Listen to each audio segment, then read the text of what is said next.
کہ میرا جاپان کا ویزا کیسے لگا تھا اور جب میں امیگریشن پہ گیا تو وہاں کیا کیا ہوا۔ السلام علیکم میرے عزیزو وقارے، میرے عزیزو، میں افتخار رفیع پیارے پاکستان کی سٹی آف لو لاہور سے، اور اس وقت میں موجود ہوں باغ جناح میں۔ دوستوں، پرندوں کی آوازیں آ رہی ہیں، اور آج بات تو میں نے کچھ اور کرنی تھی، لیکن مجھے لگا کہ نہیں، مجھے آج بات کرنی ہے جو آج موسم ہے لاہور کا۔ دیکھیں بڑے خوبصورت بادل آئے ہوئے ہیں، میرے پیچھے آپ دیکھ رہے ہیں، اور کنمن جاری ہے، یعنی کہ ہلکی ہلکی پھوار پڑ رہی ہے، اور میں اپنے ساتھ لے کر آیا ہوں ایک چھتری جو کہ میری بیگم صاحبہ کے پاس ہے، کہ اگر بارش ہو جائے تو ہم اس سے بچ سکیں۔ دوستو، خوشی کا دن ہے آج، اور لاہور کے اندر بڑا خوبصورت موسم ہے، بڑی اعلیٰ درجے کی ہوا چل رہی ہے۔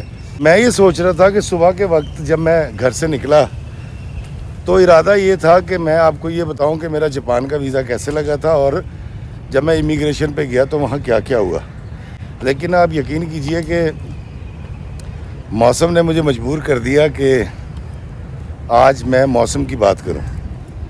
آج ہم بات کریں کہ اللہ تعالیٰ نے ہمیں اتنے اچھے موسم دیے ہیں، صحت دی ہے، جو ہمارے رشتے ہیں وہ قائم ہیں۔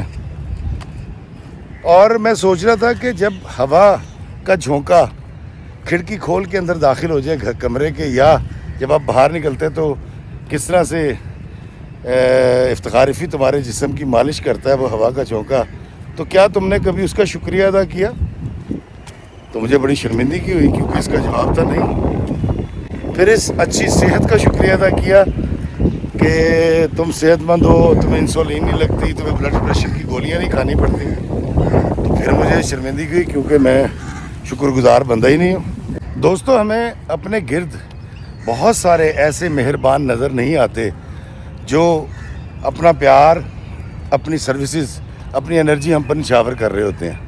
مثال کے طور پہ ہمارا ڈرائیور، مثال کے طور پہ ہمارے گھر کی ماسی، وہ ڈاکیا جو ہمارے گھر میں ڈاک لے کر آتا ہے، وہ صفائی والا جو ہمارے گھر سے ہمارا پھیلایا ہوا کوڑا اٹھا کر لے جاتا ہے، وہ ہمارے ماں باپ جو ہمیں پال پوس کے جوان کرتے ہیں۔ تو یہ وہ مہربان ہیں جو آسانیاں پیدا کرتے ہیں، لیکن میری تکبر، میری ڈگری، میرا مرتبہ، میرا پیسہ، میری بندوقیں اور میرے گارڈز مجھے ان سب کا شکریہ ادا نہیں کرنے دیتے۔ پھر جب میں نکلا گاڑی پہ تو میری گاڑی پہ پیٹرول ختم ہوا تھا، اور اس وقت لاہور کے اندر کہیں بھی پیٹرول نہیں مل رہا۔ پتہ نہیں کیا مسئلہ ہے، میں جانتا تو نہیں ہوں، لیکن دوستوں میں آپ کو بتاتا ہوں کہ میں ایک پمپ پر گیا، اور ان کے مینیجر صاحب جو ہیں وہ مجھے دیکھ کر باہر آ گئے، اور انہوں نے اپنے عملے سے کہا کہ جی افتخار صاحب نے پیٹرول پا دیو۔ تو انہوں نے مجھے 2000 روپے کا پیٹرول ڈال دیا۔ میں نے پھر اس کا بھی شکریہ ادا کیا، میں کہ یار ہے تو بڑی گل ہے، انہیں بڑی عزت کی تھی۔ پھر میں جب لارنس گارڈن پہنچا ہوں تو گیٹ پر جو موجود ہمارے پارکنگ والے بھائی ہوتے ہیں، انہوں نے بڑے اتفاق سے مجھے سلام کیا، تو میں نے وہاں بھی شکریہ ادا کیا۔ میں کہا یا اللہ تیرا لاکھ لاکھ شکر ہے۔ اس کے بعد جب گیٹ میں داخل ہونے لگا باغ میں واک شروع کرنے کے لیے، تو وہاں پر جو چوکی دار ہیں ہمارے بھائی، انہوں نے میرا شکریہ سلام کیا مجھے، تو میں نے دل میں اللہ کا شکریہ ادا کیا کہ یا اللہ تیرا لاکھ لاکھ شکر ہے۔ جب آگے آیا تو یہاں پر مالی بھی کام کر رہے ہیں، پتے اٹھا رہے ہیں، اور ماشکی جو ہے وہ آج بڑے آرام سے اس لیے بیٹھا ہوا ہے کہ آج اس کا کام قدرت کر رہی ہے۔ تو دوستو، یہاں آ کر جو مجھے راحت اور سکون میسر آیا ہے، اور جس طرح سے میں نے پرندوں کی خوبصورت آوازیں سنی ہیں جو کہ اس ویڈیو میں بھی آپ سن رہے ہیں، اور میں نے کھلے ہوئے پھول دیکھے، یہاں پر جا بجا پھول لگے ہوئے ہیں مختلف رنگوں کے، یہاں پر پتے بھی بکھر رہے ہیں، کیونکہ اب خزاں کی آمد ہے اور سردیوں کی جامد ہے، اور اس وقت جو خنکی میں محسوس کر رہا ہوں یہ ناقابل بیان ہے، اور یہ سارے وہ اللہ کے تحفے ہیں جو اللہ تعالیٰ نے ہم انسانوں کو بخشے ہیں۔ تو مجھے بڑی شرمندگی ہوتی ہے کہ میں شکوے کرتا رہتا ہوں، کمپلین کرتا رہتا ہوں۔ میں دیکھ سکتا ہوں، میں چل سکتا ہوں، میں کھا سکتا ہوں، میں سو سکتا ہوں، میں بھاگ سکتا ہوں، تو ان تمام نوازشات کا میں کہیں شکریہ ادا نہیں کر پاتا اللہ کا۔ تو آج میں آپ سب کے سامنے اعتراف کرتا ہوں کہ میں اپنے اللہ کا شکر گزار رہوں گا اور کوشش کروں گا کہ اس کی ہر نعمت کا شکریہ ادا کروں. اور اتنا خوبصورت موسم جو آپ بھی دیکھ رہے ہیں کہ پارک کے اندر ایک میلے کا سماں ہے. یہ شاید میلہ آپ کے اپنے اندر ہوتا ہے.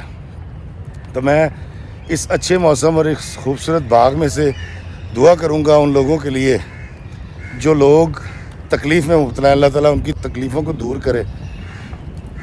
جو اپنی بیٹیوں کے رشتوں کے لیے تلاش میں، اللہ تعالیٰ ان کی بیٹیوں کے اچھے رشتے کرائے. جو بچے ایگزامز دے رہے ہیں یا کوئی ڈگری لینا چاہتے ہیں، اللہ تعالیٰ ان کی یہ والی خواہش پوری کرے. لیکن دوستو، اس ویڈیو کو ختم کرنے سے پہلے میں ایک گزارش آپ سے ضرور کروں گا. ابھی یہاں راستے میں گزرتے میری نظر پڑی تھوہر کے درخت لگے ہوئے یہاں، اور مجھے قرآن پاک کی وہ آیت یاد آ گئی جس میں اللہ تعالیٰ فرماتا ہے کہ جب تم ظلم کرو گے زمین والوں پہ اور روح گردانی کرو گے میرے احکامات کی، تو میں تمہیں باندھ دوں گا تھوہر کے درختوں کے ساتھ. تھوہر کا درخت اگر آپ نے نہ دیکھا تو اس وقت ویڈیو چل رہی ہے، دیکھ لیں. اس کے اوپر کانٹے لگے ہوئے ہوتے ہیں، چھوٹے چھوٹے سے اور بڑے موٹے کانٹے ہوتے ہیں. تو ان کو دیکھ کر مجھے بڑا خوف سا بھی آیا. تو پھر میں نے ایک تہیہ کیا کہ میں اپنی زبان کو اور اپنے غصے کو اور اپنے جذبات کو قابو میں رکھوں گا، اور میں کوئی ایسی بات کسی اللہ کے بندے سے نہیں کہوں گا جو اس کی دل آزاری کرے یا اس کی عزت نفس کو مجروح کرے. اور میں شکر گزار رہوں گا اپنے رب کی تمام نعمتوں کا جو اس نے مجھے عطا کر رکھی ہیں، صحت کی صورت میں، اولاد کی، رشتوں کی، موسم کی، بارش کی، بادل کی، سانسوں کی شکل میں. اور کیونکہ آگے رمضان آنے والے ہیں تو اس وقت جو دور ہے، مہنگائی بہت زیادہ ہے، بڑا تکلیف دہ دور ہے، اور انشاءاللہ تعالیٰ یہ ٹھیک ہو جائے گا. ہمارا ملک بڑی ترقی کرے گا انشاءاللہ. تو میں نے پھر آج سوچا کہ اس رمضان میں میں اللہ کے وہ بندے تلاش کر کے ان کی خدمت کر سکوں گا تاکہ وہ اس رمضان میں سحر اور افطار کر سکے. اور میں آپ سے بھی گزارش کروں گا کہ اپنے رشتہ دار اپنے ارد گرد دیکھیے، چاتی مارو، آئیں ان کو تلاش کرتے ہیں اور رمضان سے پہلے ان تک کوئی راشن، کوئی رسد، کوئی آسانی پہنچاتے ہیں تاکہ اللہ تعالیٰ ہمیں مرنے کے بعد آسانی فراہم کرے. اللہ ہمیں آسانی عطا فرمائے اور آسانیاں تقسیم کرنے کا شرف عطا فرمائے. آمین. السلام علیکم ورحمۃ اللہ وبرکاتہ.